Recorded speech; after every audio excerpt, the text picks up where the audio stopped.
Desde a campanha eleitoral, o ministro da Economia, Paulo Guedes, declara que ou se reforma radicalmente a Previdência Social ou o governo brasileiro quebra. Dia 20 de fevereiro, o presidente Bolsonaro entregou sua proposta de reforma ao Congresso e muda o sistema para valer. Mexe na vida de quem está às portas da aposentadoria e de quem ainda nem começou a trabalhar.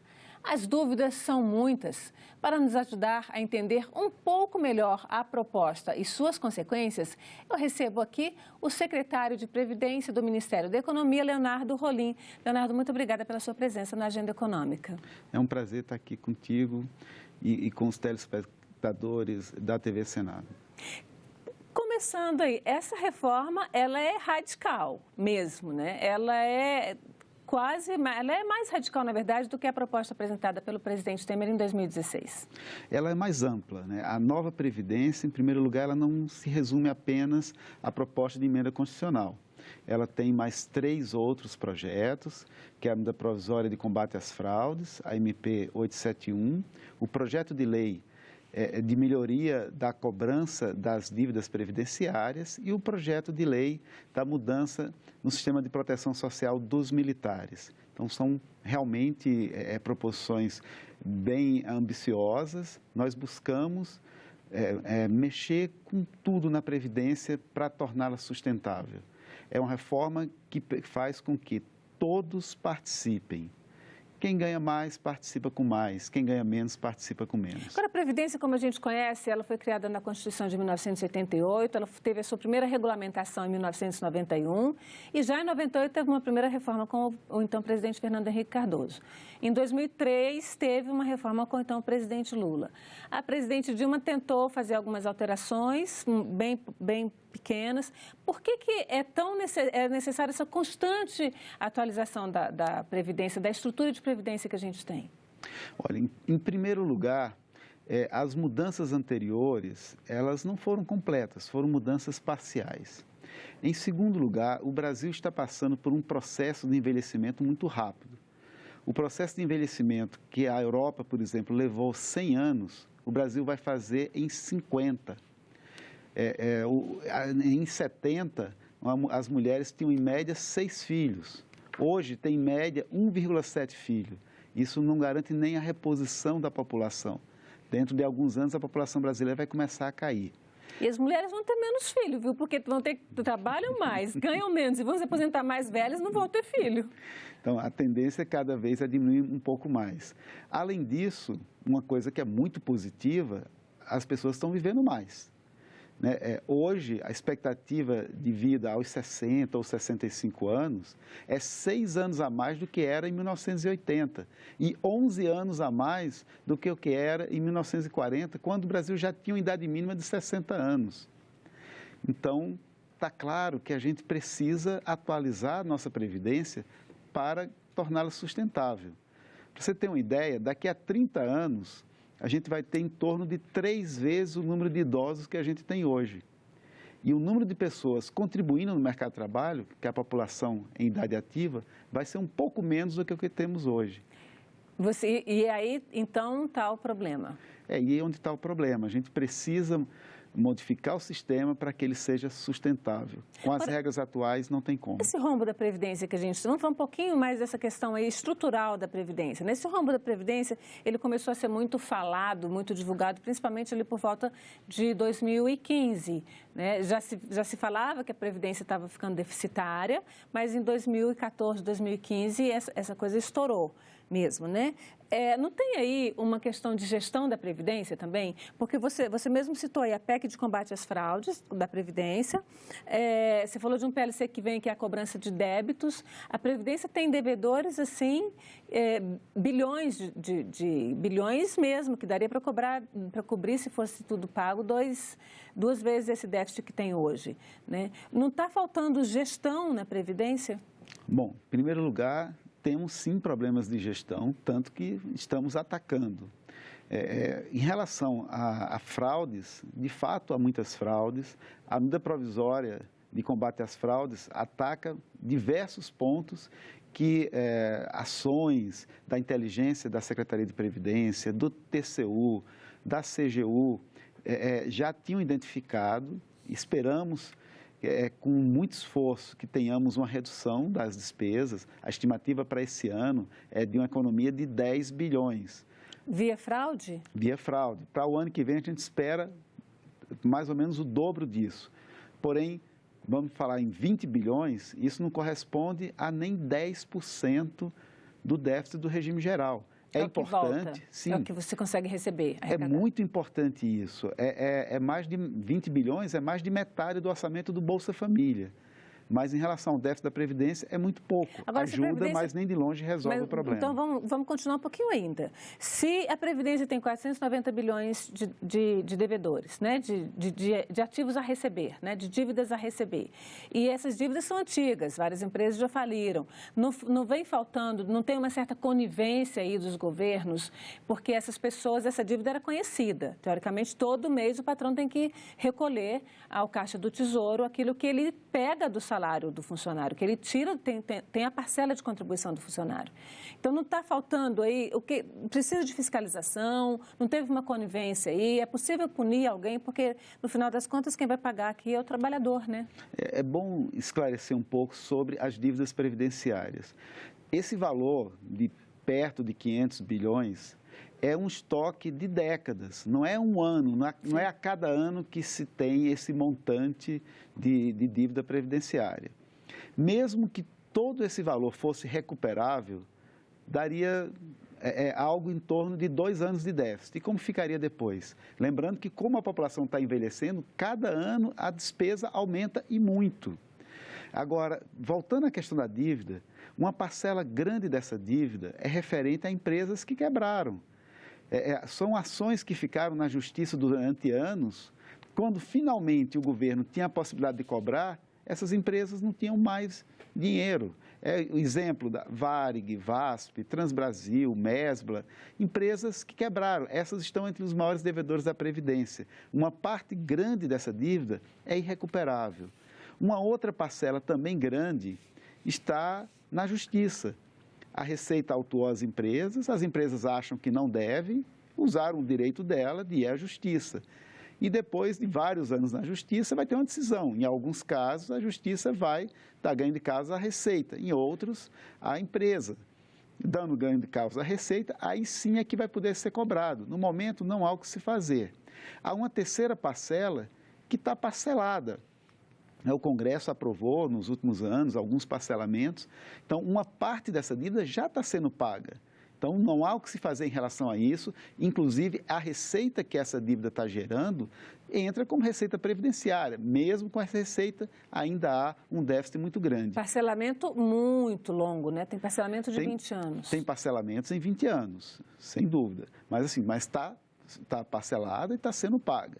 E tem uma quarta parte, essa sim, que há margem para se melhorar a recuperação. E é essa que o projeto de lei vai atacar. São aquelas dívidas, algumas de valor maior, outras de pequeno valor, que precisam ter um processo mais efetivo de cobrança. Precisamos mudar a lei para dar mais poder à Procuradoria-Geral da Fazenda Nacional a cobrar judicialmente ou administrativamente esses valores. Essa questão do refis, dos refinanciamentos, o governo pretende apresentar alguma proposta, algum projeto de lei que imponha um limite a esses refinanciamentos e tem ainda os incentivos fiscais, né? Que são dados via retirar algumas contribuições da folha. A nova Previdência ataca as duas coisas. Tanto em relação aos refis, nós limitamos os parcelamentos a 60 meses e prevemos que uma lei complementar vai regulamentar as condições desses parcelamentos, né? Limitando a possibilidade de redução de juros e multas.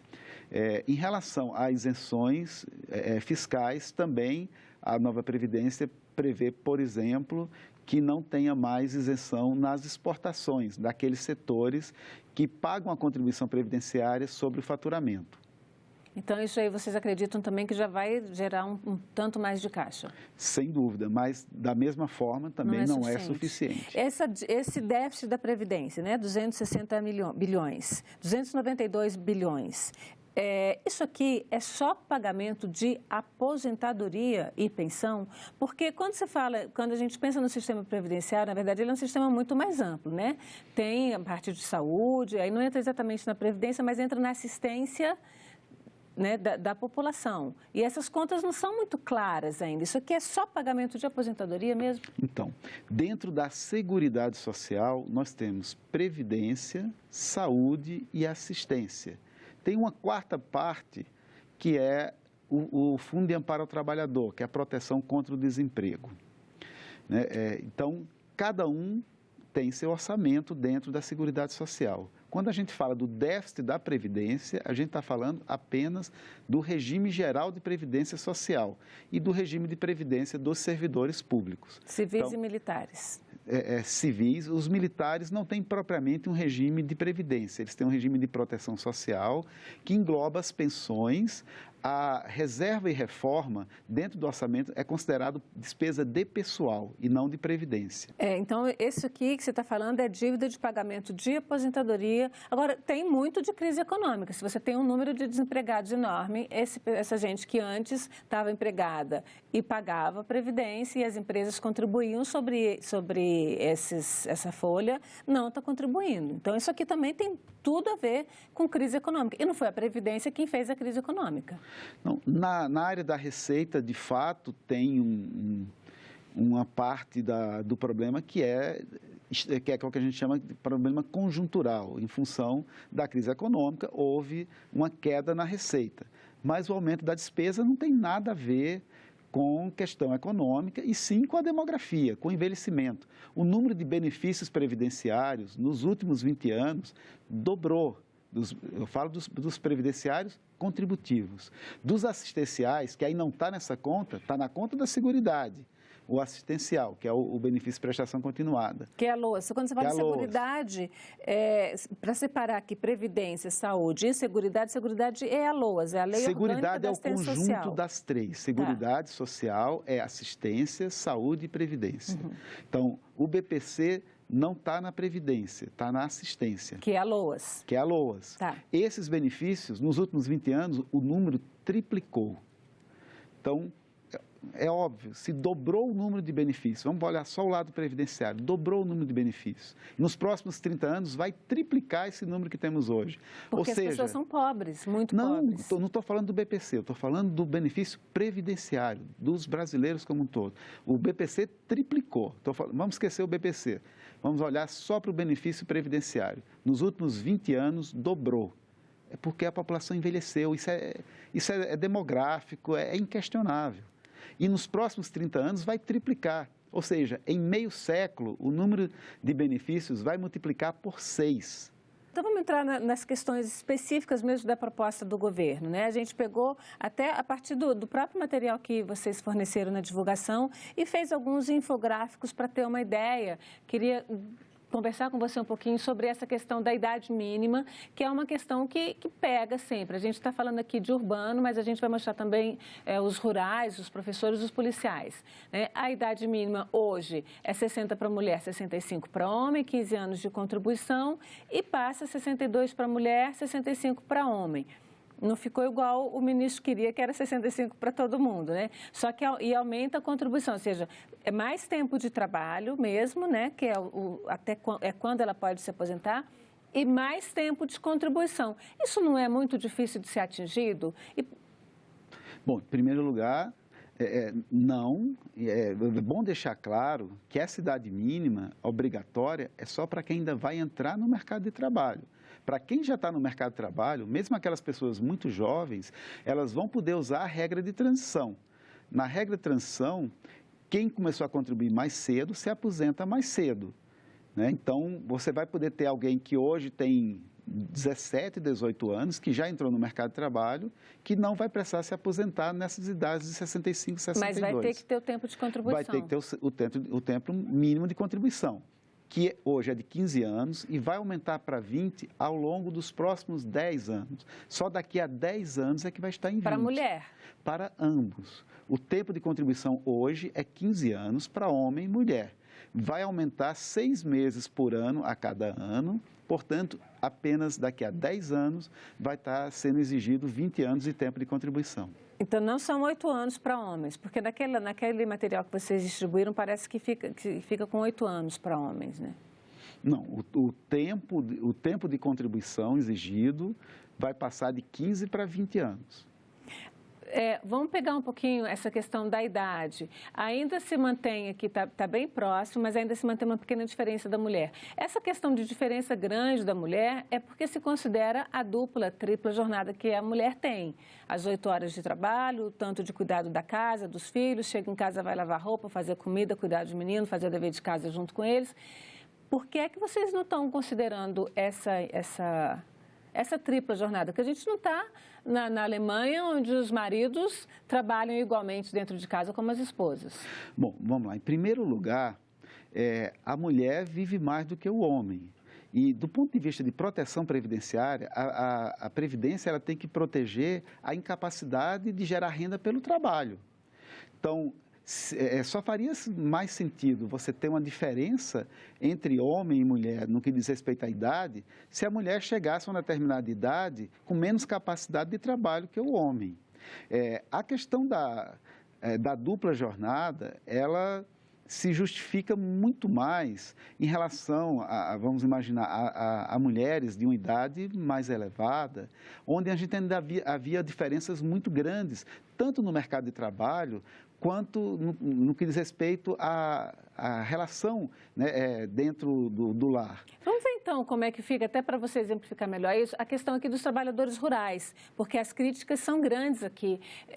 Tem um grupo muito grande de parlamentares que é radicalmente contra esse aumento de tempo de contribuição e essa igualdade. Aqui é mais difícil ainda, né? Idade mínima para homem e mulher, 60 anos. Imagina uma mulher que passa o dia na roça e passa mesmo, e aí vai lavar roupa, e aí vai fazer comida, e aí vai limpar o chão, e aí vai cuidar dos filhos pequenos.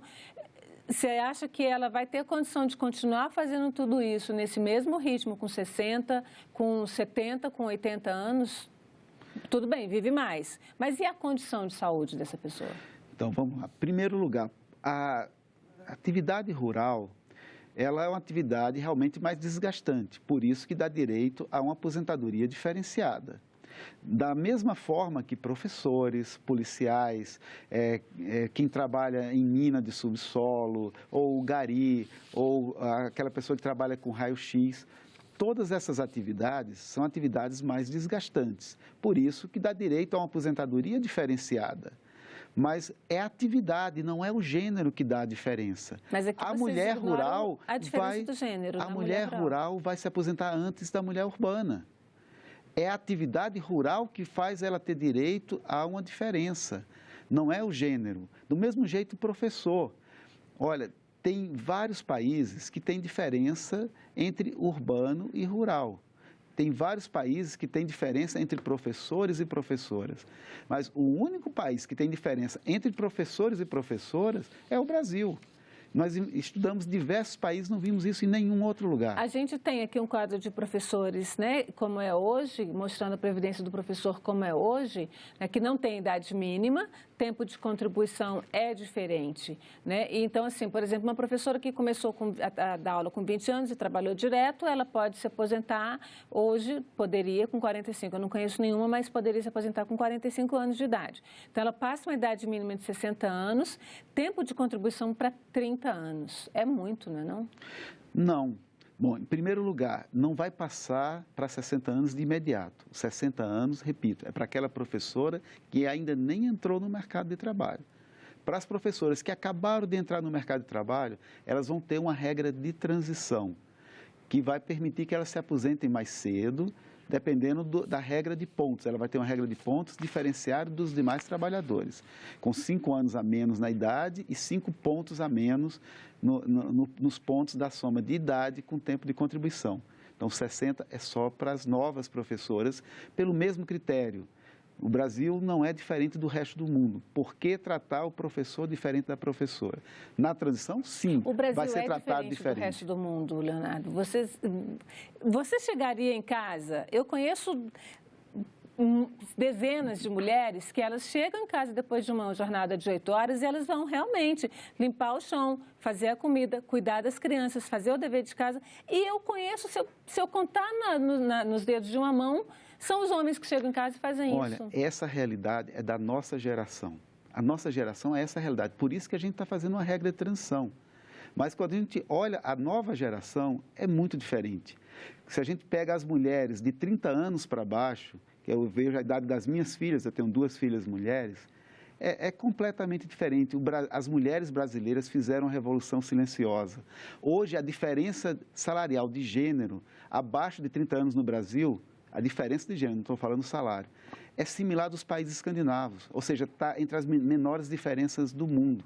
Na nossa faixa etária ainda tem diferenças grandes. Os casais mais jovens já têm uma divisão muito melhor de trabalho em casa. Isso os números das pesquisas mostram. Além das mulheres mais jovens ter muito menos filhos. Sim. Então, a gente tem que olhar diferente as situações diferentes. A nossa geração, de fato, há uma diferença grande e merece um tratamento diferenciado. E estamos mantendo um tratamento diferenciado para a nossa geração. Para as gerações mais jovens, olhando para a realidade, tanto dos lares quanto do mercado de trabalho, não faz nenhum sentido. Uma outra coisa, o valor dos benefícios. A gente fez... Eu peguei aquela mesma tabela que vocês apresentaram, só dei uma enxugadinha aqui para facilitar, que mostra essa questão da... Aqui, isso aqui. Isso aqui é uma coisa bem diferente mesmo, né?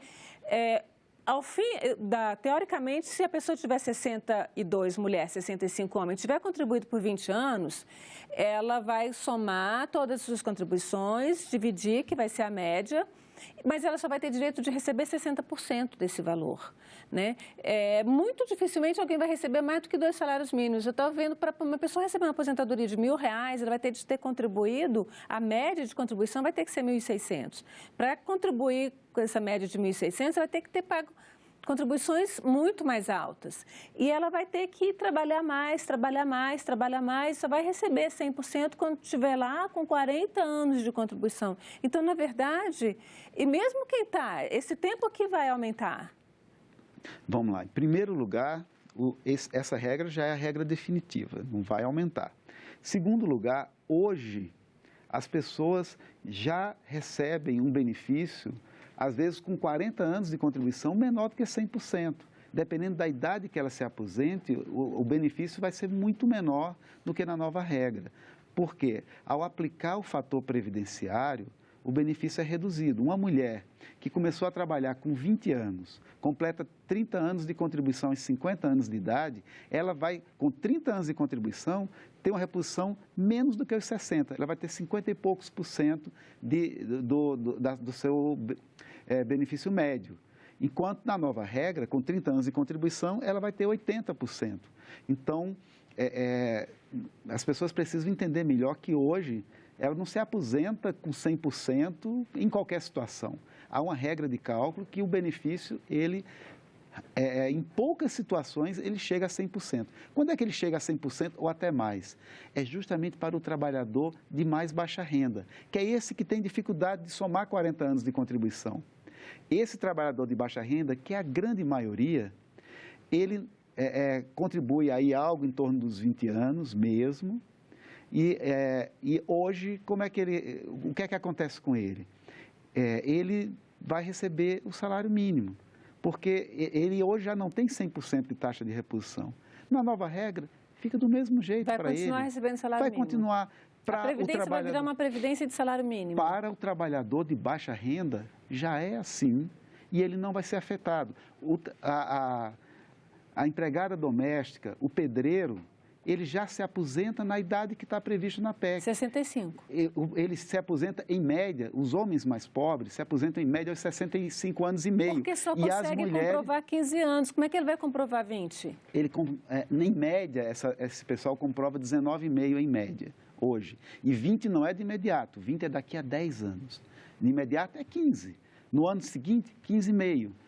2 anos depois, 16. Não é 20 de imediato, é em 10 anos. Então, essa pessoa, hoje, esses homens já se aposentam aos 65 anos e meio, a maioria ganhando um salário, no máximo 2. As mulheres mais pobres, a empregada doméstica, a trabalhadora de trabalhos mais simples, por exemplo, a trabalhadora do comércio, eles se aposentam aos 61 anos e meio, ou seja, bem próximo dos 62. Quem é que se aposenta cedo?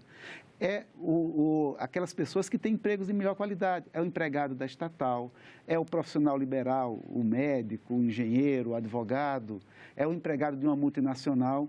Esses se aposentam, em média, as mulheres aos 53 e os homens aos 55 anos de idade. O que a gente está buscando é que o empreiteiro se aposente na mesma idade que o pedreiro e não 10 anos antes. É que a empregada se aposente na mesma idade que a sua patroa e não ela se aposente 10 anos depois que a sua patroa. O que você acha que essa proposta de reforma do governo criticamente tem de melhor e o que você acha que ela tem de mais difícil para a população, embora você esteja trabalhando nela há muito tempo? Olha, para mim o que ela tem de melhor é fazer justiça, fazer com que os privilégios sejam fortemente reduzidos e igualar as regras. Isso que eu falei, fazer com que o rico se aposente na mesma idade que o pobre e que o rico pague mais para a Previdência do que o pobre. E qual é a grande dificuldade dela? Porque, inclusive, ela desconstitucionaliza a Previdência, né? Na verdade, a Previdência, se for aprovada do jeito que está, ela não vai sair tudo da Constituição. Então, isso eu acho que, inclusive, é mais um ponto positivo. É algo que os técnicos sempre reclamaram. Eu não conheço nenhum país fora o Brasil que todos os parâmetros da Previdência estão na Constituição. E são regras que devem estar na lei. E nós tivemos o cuidado de colocar a lei complementar para ser um processo mais discutido, não poder ser enviado por medida provisória, ter um quórum mais qualificado. Eu desafio que alguém encontre outro país fora o Brasil que os parâmetros previdenciários estejam na Constituição. Não faz sentido estar na Constituição. Vamos aguardar, então, as negociações para ver o resultado, né, Leonardo? Muito obrigada pela sua presença aqui na Agenda Econômica. Eu que agradeço. E agradeço também a você que nos acompanhou. Se quiser baixar este programa ou indicar para alguém, acesse nossa página na internet, senado.leg.br/TV, ou o canal no YouTube, youtube.com/TV Senado. Mande os comentários e sugestões pelo telefone 0800 61 2211 ou pelo e-mail agendaeconomica@senado.leg.br. Até o próximo programa.